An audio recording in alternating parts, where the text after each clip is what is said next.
Okay, so let's do the next step, which is your profit and loss account. Make sure that you write in your heading, good marks going for it. So your sales, we've that already done as part of your calculating your total sales. So 205,750.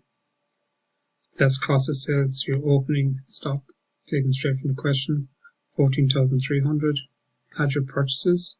So that was your next working that we did after calculating our total sales.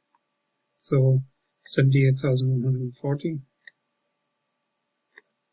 Add them together and then take away your closing stock. Remember, we did an adjustment on that when we calculated our likely heat. So 15,000. Take it away. So your gross profit then will be 128,330. So you're going to take your goods available for resale away from your sales. So the 205,770, take away 77,440. Gross profit then of 128,330. Then we're going to take away our expenses. So let's have a look at the gains that we had. So the first expense then we're going to have interest. So which is 3,600. You're going to have your insurance, which is just steps number 7, 2,680.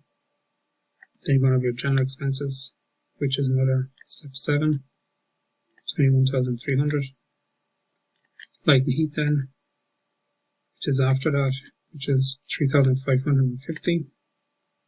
Your rent, which is the next adjustment that we did, which is 4,750. And then remember your charity donations. So we're donating here, standing order, chartered organization, 2,500. It's an expense, so it's going to go in here. So you can add all your expenses up together. That's going to give you one figure, 38,385.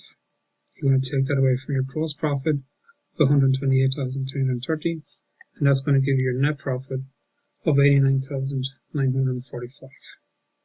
That figure then is going to be brought across to your balance sheet.